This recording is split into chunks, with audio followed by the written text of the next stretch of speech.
आटे के लड्डू बनाने का मन मेरा बहुत दिन से कर रहा था, लेकिन मैंने कभी ये नहीं सोचा था कि मैं इन लड्डू को अपने घर पे बनाऊंगी तो घर में सभी को ये इतना ज़्यादा पसंद आएंगे कि ये साथ के साथ ही चट हो जाएंगे।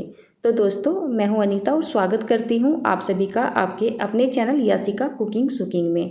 आज मैं आपके लिए लेकर आई हूँ गेहूं के आटे के बहुत ही ज़्यादा हेल्दी, टेस्टी और एकदम आसान लड्डू की रेसिपी। ये लड्डू खाने में बहुत ज़्यादा स्वादिष्ट लगते हैं और बहुत ही कम चीज़ों से बन जाते हैं। इनको बनाने के लिए केवल हम 2 ही चम्मच घी का इस्तेमाल करेंगे, न चाशनी बनाएंगे न यहाँ पर चीनी लेंगे। तो चलिए इनको बनाना शुरू करते हैं। सबसे पहले हमें कोई भारी सी तली वाली कढ़ाई ले लेनी है। उसके बाद हम इसमें 2 चम्मच के जितना घी डाल देते हैं। मैं यहाँ पर घर का शुद्ध देसी घी इस्तेमाल कर रही हूँ, आप वनस्पति घी का इस्तेमाल भी कर सकते हैं। उसके बाद घी को हल्का सा गर्म हो जाने देते हैं। 1 कप के जितना मैंने गेहूं का आटा ले लिया है। इसको मैंने पहले से ही छान लिया था। ये आटा वही है जिसकी हम घर में रेगुलर रोटी चपाती वगैरह बनाते हैं।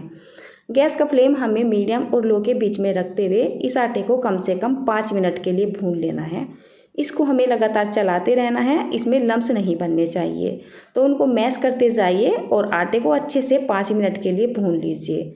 जब इसका टेक्सचर कुछ इस तरीके से नज़र आने लगे, जैसे बेसन होता है ना, कुछ इस तरीके का इसका कलर आपको नज़र आने लगेगा।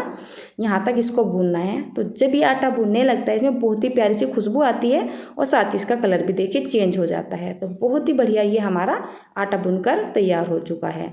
तो चलिए हम इसको ट्रांसफ़र कर लेते हैं एक प्लेट या फिर थाली वगैरह में। तो हमें इसको बहुत ज़्यादा ठंडा नहीं करना है, आगे का काम हम हल्का सा गर्म आटे में ही करेंगे।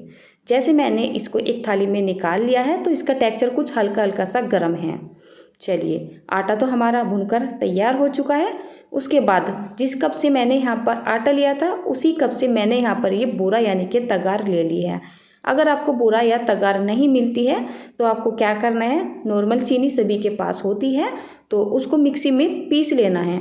उसको बहुत ज़्यादा बारीक नहीं करना है, हल्का सा दरदरा ही रखना है।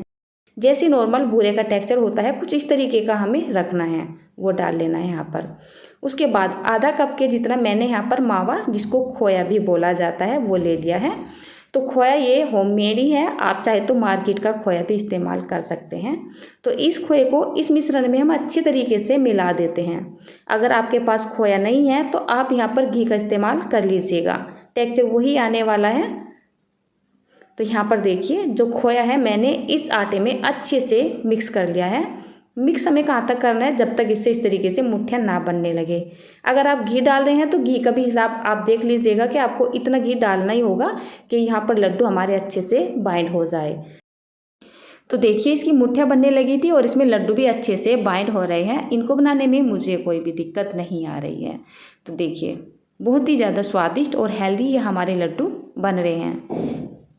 मीठा खाने का अक्सर घर में मन करता ही रहता है, कभी भी मन कर जाता है मीठा खाने का, खासकर लड्डू खाने का या फिर बेसन वगैरह के लड्डू खाने का। मेरी मानिए, बेसन के लड्डू बनाने का अगर बजट नहीं है तो नॉर्मल आप घर में ही गेहूं के आटे से इतने सुपर टेस्टी लड्डू बना सकते हैं। थोड़ा बहुत दूध सभी के पास आता ही है, 1 किलो आधा किलो, बस उसमें से थोड़े से दूध में से मावा बना लें या फिर दूध के ऊपर से मलाई उतारते हैं, घी भी बनाते ही हैं तो थोड़ा सा आप घी ले लें और इस तरीके से घर पे ही आटे के लड्डू बना के तैयार कर लें। यकीन मानिए, जब मैंने ये लड्डू बनाने से पहले मैंने सोचा नहीं था कि ये सभी को बहुत ज़्यादा पसंद आएंगे, जो कि मैंने 3 से 4 दिन के लिए बनाए थे, लेकिन ये मेरे घर में साथ के साथ ही ख़त्म हो गए थे। आई होप दोस्तों आज की ये छोटी सी रेसिपी आपको बहुत पसंद आई हो। दिवाली आ रही है, भाई दूज आ रही है, गोवर्धन आ रही है, यानी कि बहुत सारे त्यौहार आ रहे हैं। तो आप इन लड्डुओं को 3-4 दिन पहले ही बना के फ्रिज में स्टोर करके रख सकते हो और जब भी आपको ज़रूरत पड़े आप इनको सर्व कर सकते हो या फिर खा सकते हो। टेक्सचर मैं आपको ये लड्डू को दिखा दे रही हूँ, देखिए कितना अच्छा इनका टेक्सचर आया हुआ है।